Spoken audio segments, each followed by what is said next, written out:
Alright, you lot, welcome back to another podcast. And this week, we got a proper stuffed 'em for you. 5 of your questions, some free games to tell you about, a channel update you need to hear, and Ubisoft roast that turns into something much darker than you probably expected. So strap in, grab a brew, put your feet up for a while. First up, we got Ferkinell asking, "Hey Scotty, the amount of work you go into making these videos must be very time consuming. How long on average does it take to make a classic Scotty video?" Right mate, longer than I like, but probably less than you think. Roughly, I can get one of these new style videos done in around 6 to 8 hours, but that's only thanks to AI tools that come with DaVinci Resolve. They probably save me around 1 or 2 hours, which doesn't sound like a lot in comparison, but to me it's a big deal. And that's just editing though. Scripting takes me a good 4 to 5 hours, which I mostly do on night 4. So on average, a full video setup can take between 10 and 15 hours in total. Avatars are actually not too bad. They're a little time consuming, but not hard. It's making sure size and positions match in a way that don't make it look janky. I go through entire video dropping them into right spots on timeline, then go through each one resizing and positioning properly. That can take quite a while depending on how many I use and length of video. And that leads me to reveal something I need to tell you. So I recently secured a huge business contract, one I never thought I'd get, and I was considering getting up YouTube for it. Yeah, it's that big. But you know what? I decided instead I'm just going to reduce uploads so that I can keep ranting every week. I'll still be doing these podcasts, and I'll do 1 or 2 other videos in a week. Sticking to a schedule, Fridays will be regular from now on. There may be some smaller videos or shorts dropped here and there if I can get a little extra time, or if something worth dropping a rant about comes up. Point is, I'm not going anywhere, no matter how much I'm getting from this new deal. Sure, it'll keep me busy, and I do mean busy, but I'm happy to be getting back into something I enjoy, and with someone I trust. There you go, Ferkinell. More information than you expected for your question. Next question comes from AsianPersuasion, who asks, "Scotty, what keeps you coming back to YouTube? What keeps you turning on your recording software and keep content going? What drives you to continue to bring awareness and calling out twonks?" Answer to that, mate, is quite selfish. See, yeah, I appreciate every subscriber and member. There's no doubt about that. But truth is, I make videos for me. It's therapeutic letting off steam. And honestly, it's a lot of fun. Adding motivation are how I were treated as QA, along with many of my friends and colleagues. I'm not just talking as some simple gamer who's guessing what it's like behind scenes. I've lived it. Throw in a pinch of me experience in cybersecurity and infrastructure, and I do have a little blend of what I wouldn't say makes me unique, but it puts me in a good position. It allows me to say it like it is, rather than just pandering to kids who think they've got it all figured out. There are others like me, even some other content creators who have similar experiences. Most don't talk about it, because NDAs are a pain in the ass, but I think 1 or 2 may have opened up about it all a bit. And see, that's another reason I decided not to step back from YouTube for this new contract. I might be doing this all for selfish reasons initially, but when you think about it enough, I am kinda doing it for you too. You stick with me, you watch, you like, you comment, even drop questions like this for a podcast. And yeah, I have my own blend of snark, wisecracking wisdom that some find funny and others don't, but that's who I am, and I enjoy doing this stuff. Just be thankful you don't get dad jokes my son gets on a daily basis. Right, before we get into the next question, let's talk about free games available this week. Because free's free, and some of these are actually worth grabbing.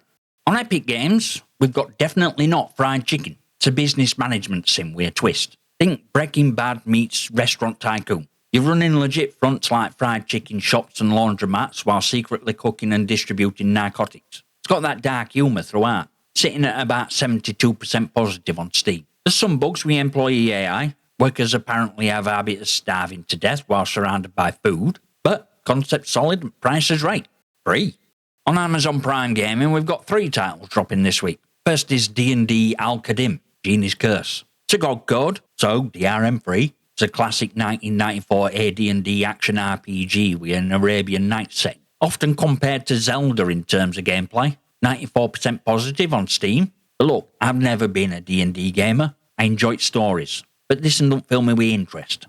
Second, Zeldaborn, also a God code. This is a first-person Souls-like melee slasher with a dark fantasy heavy metal aesthetic. 87% positive on Steam, proper challenging combat, about 8 to 10 hours to complete. If you're looking for something to actually play out of this week's offerings, this is one.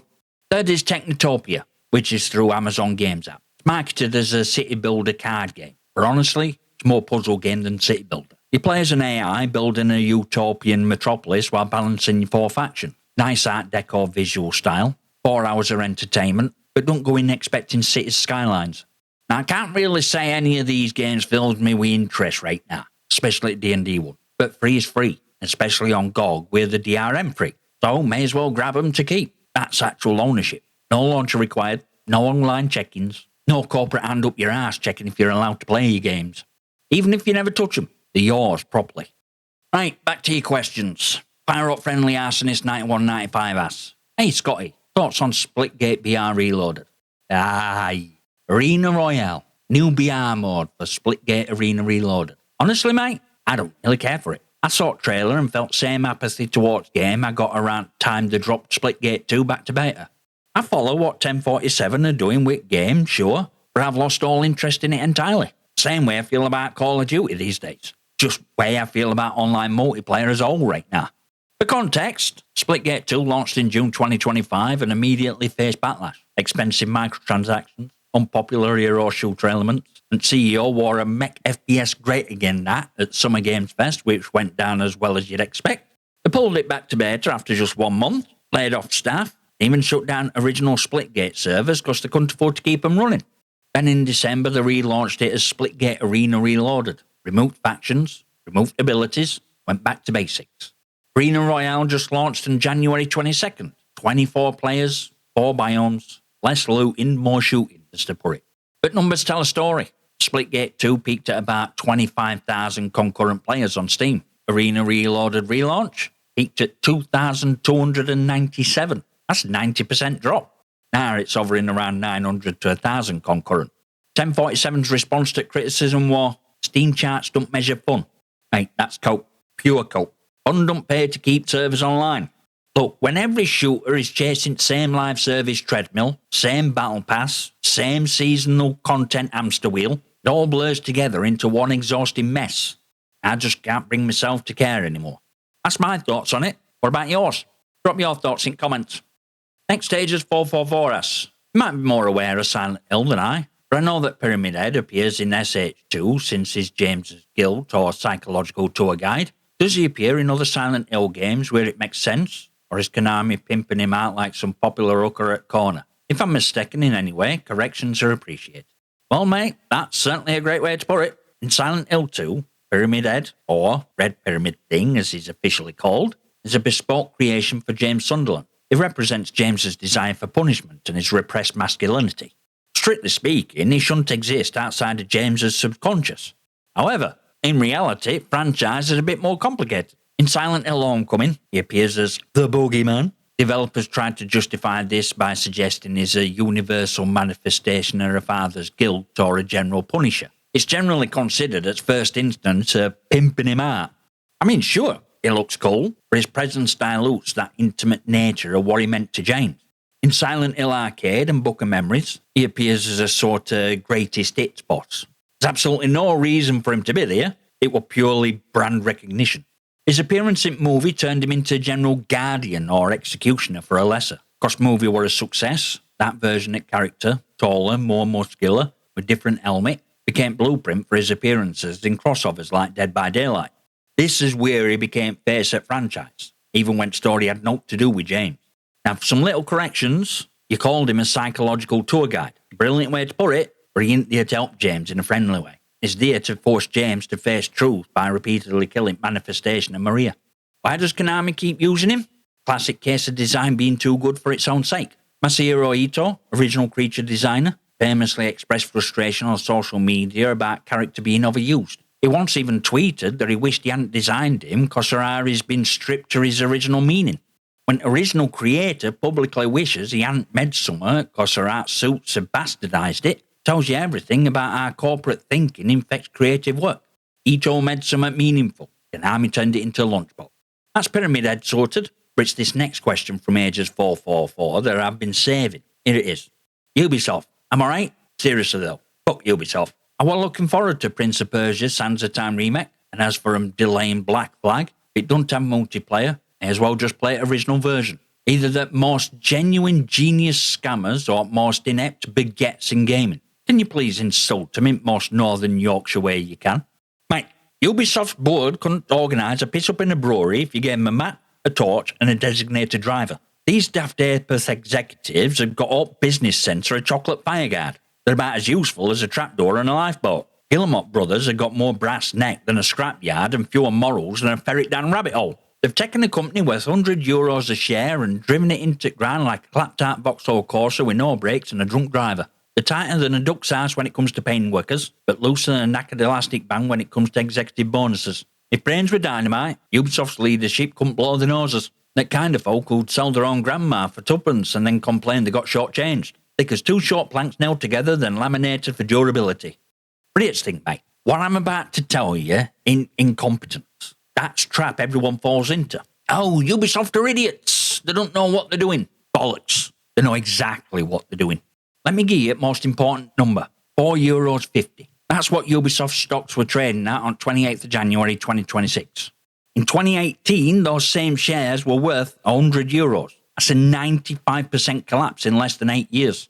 On 22nd of January, stock dropped 33% in a single day after Ubisoft announced 6 games cancelled, including Prince of Persia Remake you were looking forward to, 7 games delayed, including Black Flag Remake, €1 billion operational loss, studio closures in Stockholm and Halifax, 200 voluntary exits from Paris headquarters. But what don't add up is that Ubisoft just received €1.16 billion in cash from Tencent. So why are they sacking workers and tanking stock when they've got over €1 billion in bank? Because crash is point. On 21st of November 2025, Ubisoft finalised the deal with Tencent. Tencent bought 26% of a brand new subsidiary called Vantage Studios for €1.16 billion. Vantage Studios owns irrevocable perpetual licenses to Assassin's Creed, Far Cry, and Rainbow Six. Ubisoft's 3 biggest franchise, €1 billion brand ecosystems that actually make money, have been ring-fenced into a Tencent-backed fortress. Tencent values Vantage at €4 billion. That means 26% cost them $1.16 billion. But entire company of Ubisoft is currently valued at $600 million on public market. One subsidiary is worth more than entire parent company. This isn't an accident. It smells suspiciously like asset stripping. They move crown jewels into a safe and they're leaving rest at company to burn. On 21st of January, Ubisoft announced its major reset. They're splitting company into 5 creative houses. House 1 is Vantage Studios with Assassin's Creed, Far Cry and Rainbow Six, protected by Tencent's money, based in Montreal with tax credits of gold.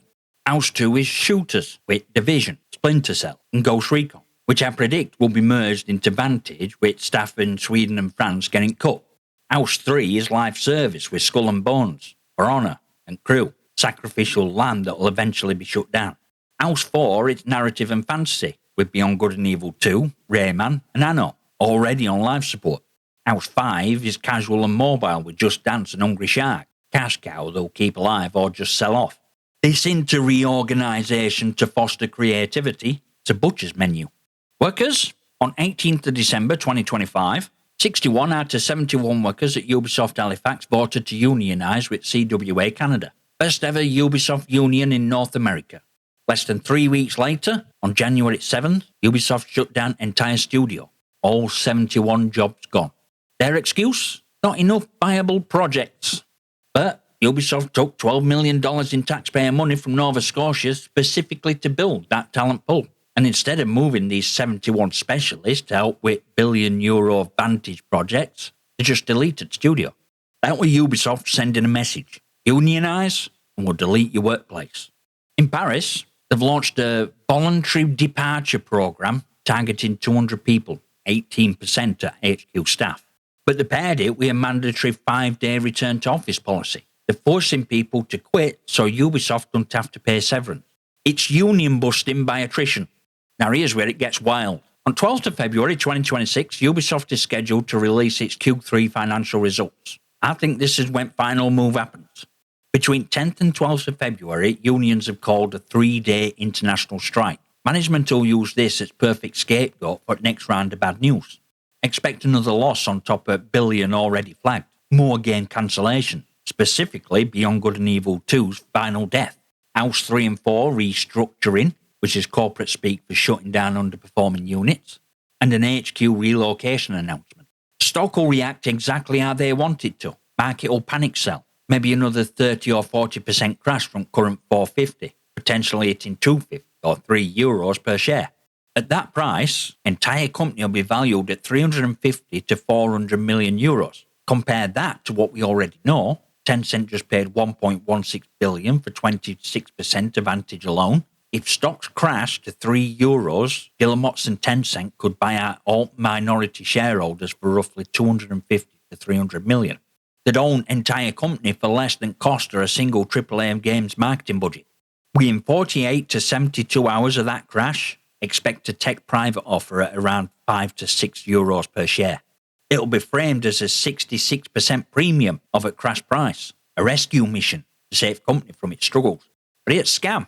€5 is still 87% below what analysts calculated as fair value, which is 40 to €45 per share. Minority shareholders will be exhausted from watching their investment collapse over months and years. Offer will be framed as a rescue when it's actually a heist.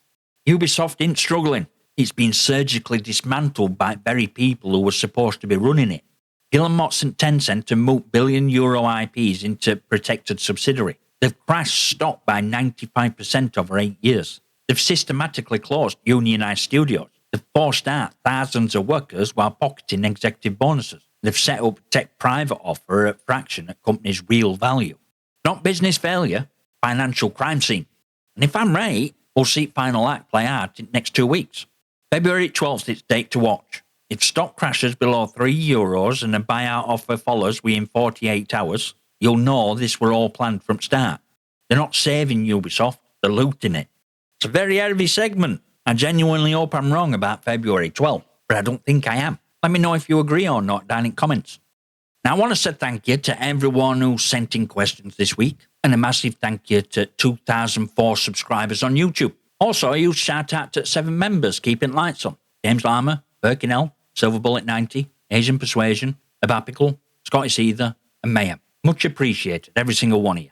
And to you too. Yeah, I'm talking to you. At 76% who aren't subscribed. You're important too. You spare me your time and watch videos and listen to me ramble on. You all deserve thanks just as much as others. Like, subscribe, and all that bollocks. Drop your comments and questions below. And remember, if Ubisoft offers you a job, check if studios unionise first. Might save you moving costs. And I'll see you next time, you magnificent.